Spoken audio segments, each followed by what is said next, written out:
Penemuan potongan kepala membuat kepolisian geger. Polisi saat itu kesulitan mencoba mencari pelakunya. Padahal penemuan potongan-potongan jasad seperti ini tidak hanya sekali, tapi sudah berkali-kali terjadi. Tidak tinggal diam, tunangan dari korban yang merupakan seorang bodyguard profesional mencoba menyelidiki kasus ini sendiri. Ternyata setelah diselidiki, fakta mengejutkan terjadi. Karena ternyata yang sedang dia cari adalah seorang psikopat gila yang selalu menikmati setiap aksinya. Jangan lupa tonton sampai akhir, karena misteri ini akan sangat seru untuk diikuti. Akankah balas dendam ini terbayarkan? Dan inilah I Saw the Devil.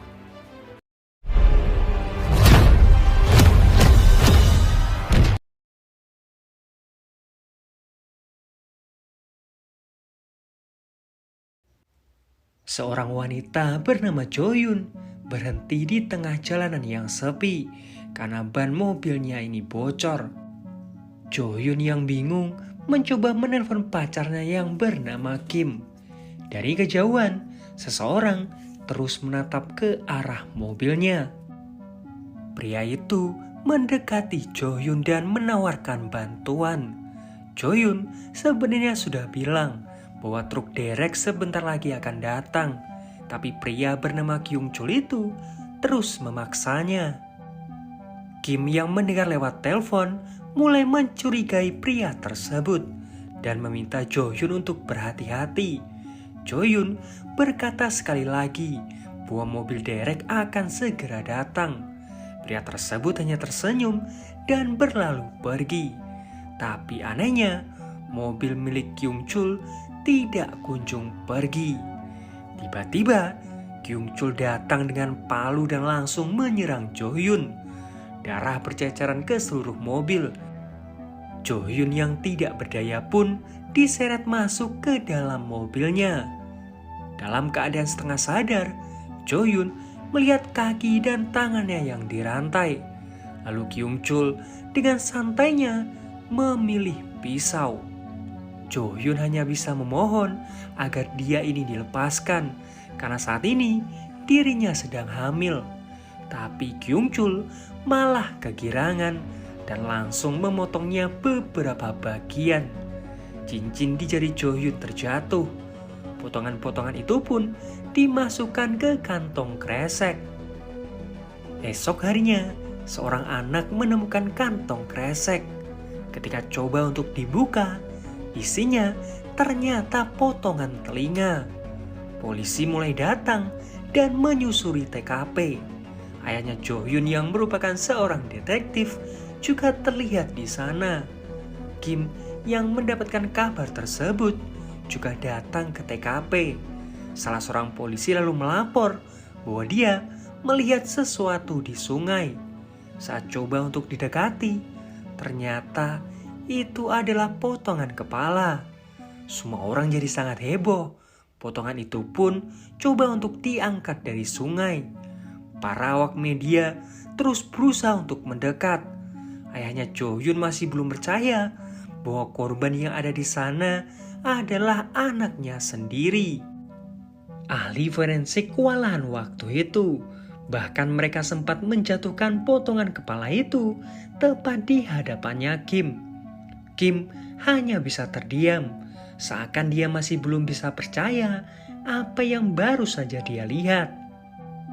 Beberapa hari kemudian, jasadnya Joyun dimakamkan. Kim saat itu berjanji akan membalaskan kematian Joyun.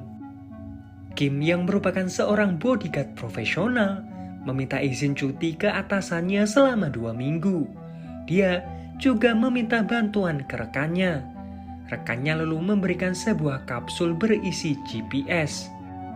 Berkat bantuan ayahnya Joyun, Kim mendapatkan 4 orang terduga pelaku. Orang-orang ini dicurigai karena dulunya pernah melakukan kejahatan yang sama. Kim bergerak cepat. Dia mulai mengintai target pertama. Begitu situasi sudah aman, Kim langsung menghajarnya dan mengikatnya.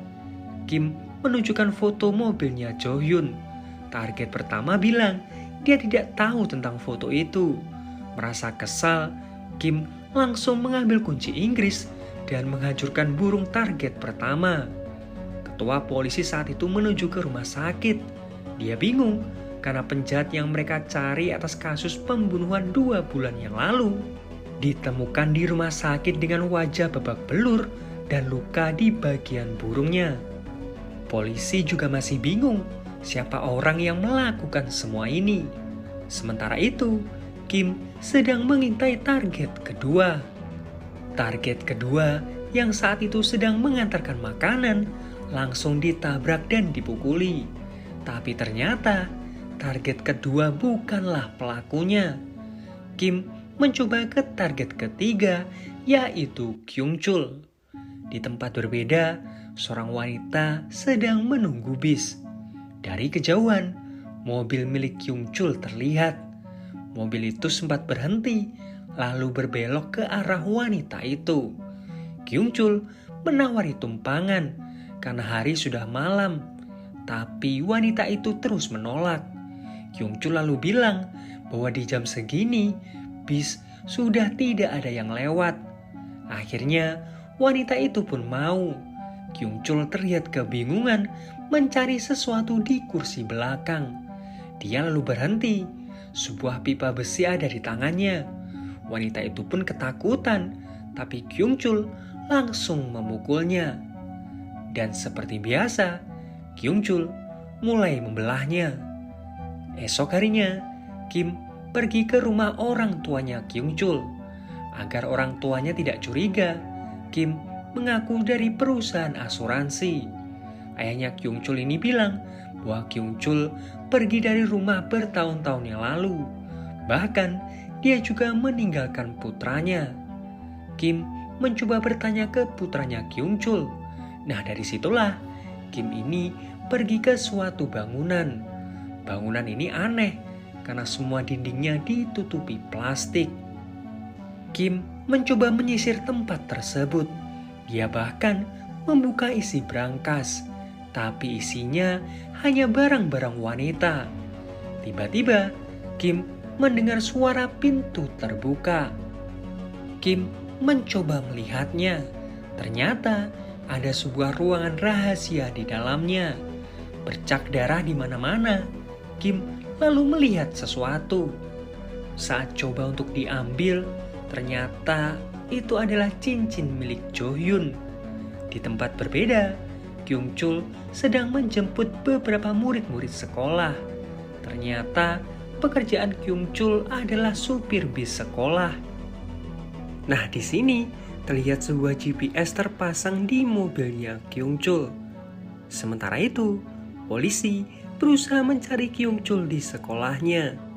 Bahkan mereka sempat mencoba untuk menelpon Kyung Chul. Sepertinya Kyung Chul juga sudah tahu bahwa dia saat ini sedang dikejar polisi.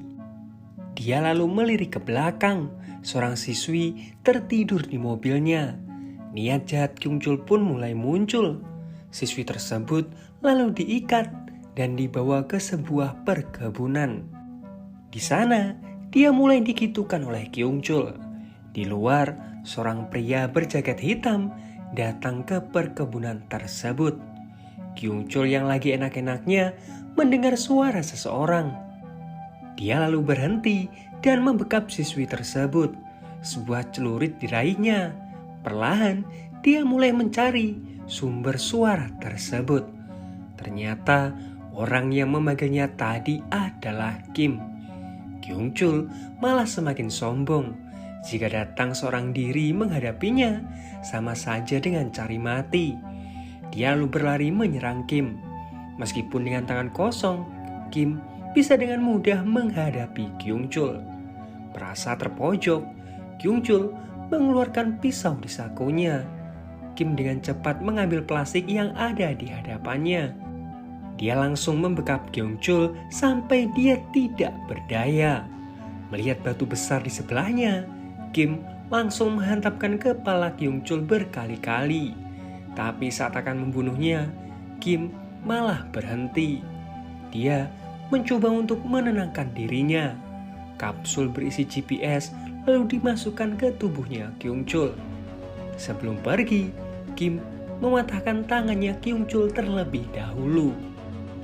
Beberapa saat kemudian, Kyung Chul pun tersadar. Di sebelahnya ada sebuah amplop berisi uang. Kyung Chul masih bingung untuk apa uang-uang itu diberikan kepadanya. Karena sudah tidak bisa menggunakan mobil sekolah, Kyung Chul pun memutuskan untuk pergi dengan jalan kaki. Dari kejauhan, terlihat Kim mengikuti Kyung Chul menggunakan GPS.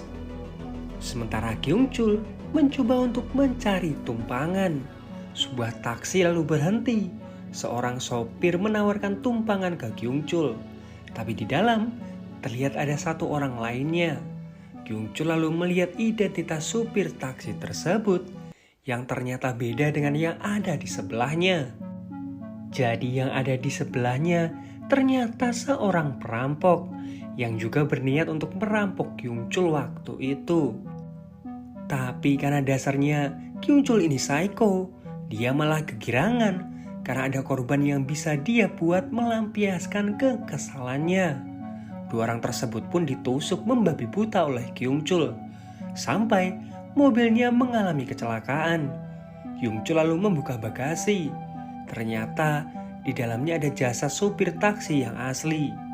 Setelah membersihkan dirinya, Kyung Chul pun meninggalkan ketiga jasad itu di pinggir jalan. Kim saat itu berpikir, kenapa GPS di tubuhnya Kyung Chul berhenti di tengah hutan. Saat didekati, ternyata sudah ada 3 korban lainnya dari Kyung Chul. Sementara itu, Kyung Chul pergi ke klinik untuk menyembuhkan tangannya yang patah. Kyung Chul saat itu beralasan bahwa dia terjatuh saat sedang bermain bola. Kyung Chul lalu terpesona dengan kecantikan seorang perawat. Seperti biasa, niat busuknya pun muncul. Dia langsung mengancam perawat tersebut dan memintanya untuk menuruti semua permintaannya. Awalnya, perawat itu menolak, tapi Kyung Chul langsung marah dan memecahkan kaca di sekitarnya. Di luar, Kim langsung buru-buru masuk dan mencegah Kyung Chul melakukan aksinya. Kyung Chul pun dihajar habis-habisan. Kim lalu berbisik dan meminta Kyung Chul untuk bertahan lebih lama lagi karena ini semua baru permulaan. Kim lalu mengambil pisau bedah dan memotong urat kakinya Kyung Chul. Dia lalu meminta si perawat untuk mengobati Kyung Chul. Kyung Chul di sini kebingungan dari mana Kim ini tahu keberadaannya. Kyung Chul yang saat itu kesal mencoba mencari korban lain. Lagi-lagi dia mencari tumpangan, tapi sialnya yang dia berhentikan malah para tentara. Kyung Chul akhirnya mengurungkan niatnya. Dia lalu pergi masuk ke sebuah hutan. Sementara itu, ayahnya Jo Hyun menghubungi Kim. Dia meminta Kim untuk berhenti karena saat ini polisi sudah bergerak untuk mencari keberadaannya Kyung Chul. Cuma Kim tidak mau karena hukuman ini baru saja dia mulai. Dia lalu melihat kembali GPS-nya. Ternyata Kyung Chul pergi ke tempat rekannya yang merupakan seorang kanibal bernama Taejo. Di luar, Kim mendengar percakapan mereka. Nah, Kyung Chul mulai menceritakan apa yang terjadi padanya. Dia juga cerita bahwa ada seorang pria yang terus memburunya. Cuma setelah diburu dan disiksa, Kyung Chul selalu dilepaskan. Dia sampai muak harus mengalami kejadian itu berkali-kali. Taejo lalu bilang, mungkin pria itu adalah keluarga salah satu korbannya Kyung Chul. Dan sepertinya orang yang memburu Kyung Chul ini sama seperti mereka, menikmati ketika menyiksa mangsanya. Kyung Chul pun jadi ingat cincin yang digunakan Kim sama dengan cincin milik Jo Hyun yang terjatuh waktu itu. Taejo pun meminta Kyung Chul untuk beristirahat di sana malam ini. Sementara Kim mulai mempersiapkan sebuah obeng dan masuk ke rumahnya Taejo. Di dalam, Taejo ingin membunuh korbannya karena niatnya dia ingin memakan bagian hatinya. Tiba-tiba dia mendengar suara sesuatu. Dikira itu suara dari penggilingan dagingnya. Tapi saat berbalik, korbannya malah menghilang dan berubah jadi Kim. Taejo langsung dihajar. Tangannya dipatahkan lalu ditusuk dengan obeng. Tangan satunya lalu diikat. Kim pun lalu bilang, bukankah ini yang sering Taejo lakukan ke korban-korbannya? Kyung Chul mendengar suara teriakan. Dia langsung mengambil senapan dan pergi ke dapur. Kim terus ditembaki. Dia akhirnya kabur keluar mencoba menyelamatkan diri. Kim pun bersiap dengan tombak yang ditemukannya. Sementara Kyung Chul terus bersiaga sambil mencari keberadaannya Kim. Tapi sialnya, Kim malah bertemu dengan Taejo. Untungnya, dia berhasil melawan dan mengalahkan Taejo. Taejo langsung dipukuli berkali-kali. Dari kejauhan, Kim melihat sebuah bayangan. Dia langsung menyebar kail ke lantai. Melihat Kim, Kyung Chul langsung berlari mendekat. Di saat itulah kakinya terkena kail. Kim bergerak cepat dan langsung menghajar Kyung Chul kembali. Esok harinya, polisi datang ke sana. Tapi mereka hanya menemukan Taejo dan juga istrinya yang terluka parah. Detektif Cho saat itu memohon ke ayahnya Jo Hyun untuk menghentikan Kim karena ini semua sudah terlalu jauh. Sementara itu, Kim ada di rumah sakit untuk mengobati luka-lukanya. Rekannya pun bertanya, kenapa Kim tidak menyerahkan Kyung Chul ke kepolisian saja? Kim bilang belum. Dia sudah berjanji ke Jo Hyun akan membalaskan semua ini berkali-kali lipat. Rekannya lalu menanyakan, bagaimana kapsul GPS itu? Jika Kyung Chul BAB, maka kapsulnya akan keluar. Kim lalu menghentikan pembicaraan itu. Ternyata Kyung Chul ada di sebelahnya. Rekannya meminta Kim untuk tenang karena dia saat ini masih belum siuman. Beberapa saat kemudian, Kyung Chul siuman dan ada di sebuah terowongan. Ternyata dalam keadaan setengah sadar tadi, Kyung Chul mendengar semua pembicaraan mereka. Dia tahu Kim mendengar semua perkataannya. Jadi dia menantang Kim karena sudah membiarkan dia hidup. Kyung Chul juga bilang bahwa di saat-saat terakhirnya Jo Hyun memohon untuk dibiarkan hidup karena dirinya sedang hamil saat itu. Kim sangat kaget mendengar hal itu. Bahkan dia baru tahu kalau Jo Hyun saat itu mengandung anaknya. Kyung Chul lalu pergi ke sebuah apotek dan mencari obat pencahar. Dia juga meminta Kim untuk cepat datang ke sana karena di setiap Kyung Chul berhenti, dia bilang akan membunuh satu korban. Kim langsung tancap gas dan untungnya dia belum terlambat. Dokter tersebut masih bisa dia selamatkan. Saat ini, Kyung Chul ada di toilet umum, berusaha mengeluarkan kapsul tersebut. Tiba-tiba, seorang sopir taksi datang. Dengan santainya, Kyung Chul pun menyerangnya. Beberapa saat kemudian, Kim datang ke sana. Tapi dia terlambat karena Kyung Chul keburu pergi dengan taksi yang dicurinya. Dan yang ada di sana tinggal si sopir taksi yang terluka. Sementara itu, kepolisian dibuat bingung karena terus saja korban berjatuhan.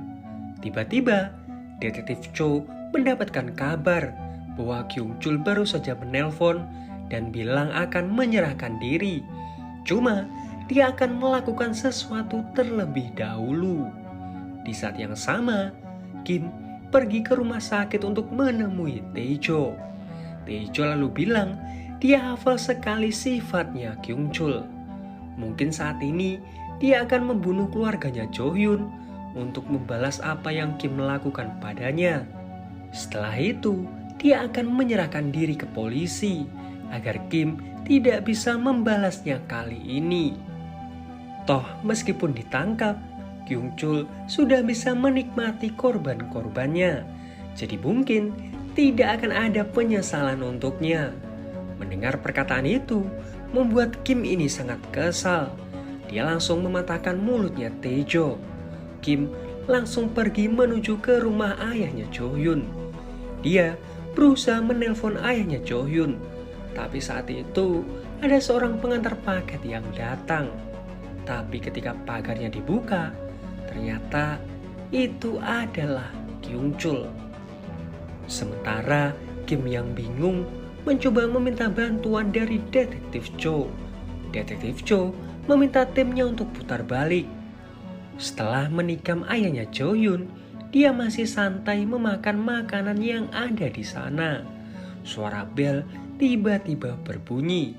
Ternyata adiknya Jo-hyun baru saja datang. Kyung Chul langsung menyergapnya. Beberapa saat kemudian, Kim sampai ke sana. Tapi polisi sudah memasang garis polisi. Detektif Cho sangat marah. Semua ini terjadi karena Kim malah bermain-main dengan psikopat. Untungnya ayahnya Jo-hyun masih bisa diselamatkan. Cuma Kyung Chul berhasil menculik adiknya Jo-hyun. Tiba-tiba Detektif Cho dihubungi seseorang. Dia nampak sangat kaget. Lalu HP miliknya diserahkan ke Kim. Ternyata yang menelpon adalah Kyung Chul. Kyung Chul lalu bilang bahwa inilah jadinya jika Kim berani bermain-main dengannya. Adiknya Jo-hyun sudah dia bunuh. Jasad adiknya Jo-hyun juga berhasil ditemukan. Kini Kyung Chul memberikan lokasi di mana dia nantinya akan menyerahkan diri. Polisi juga sudah berkumpul di sana. Kyung Chul menghentikan mobilnya tepat di tengah jalan.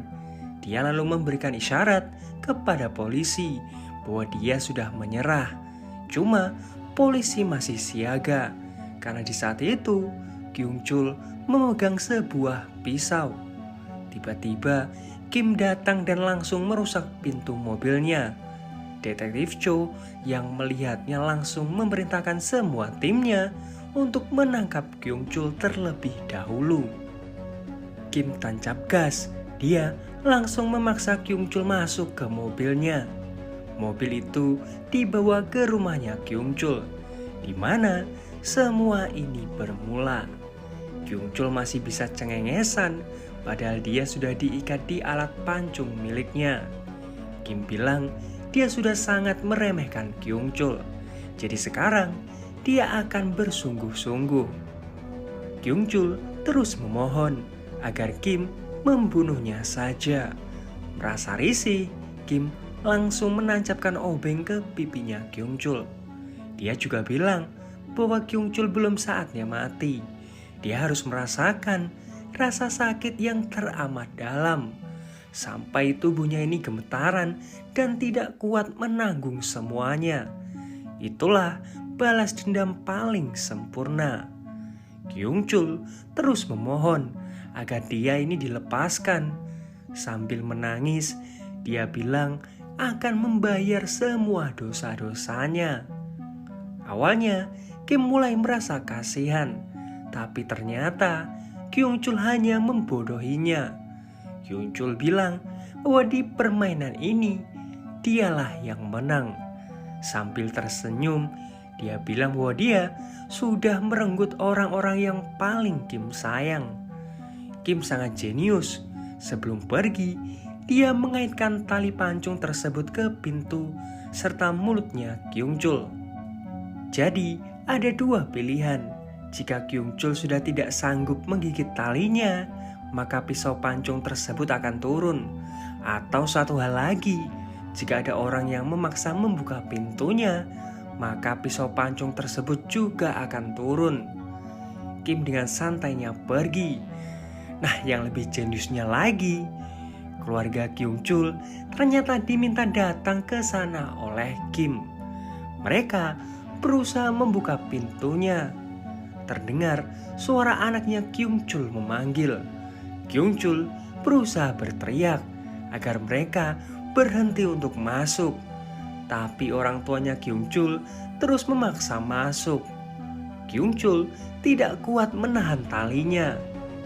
Dan endingnya, keluarganya Kyung Chul melihat kelapa menggelinding. Dan film pun berakhir. Nah, itu tadi alur cerita film I Saw the Devil. Benar-benar balas dendam yang paling epik dan barbar. Balas dendam kayak gini kan yang kalian suka. MC-nya nggak naif, tapi sayangnya jadi banyak korban berjatuhan. Nah, seperti biasa, like kalau kalian suka, dislike kalau enggak. Dan jangan lupa subscribe juga bagi yang belum. Dan nyalakan loncengnya biar kalian gak ketinggalan kalau aku upload video terbaru. Dan dajum.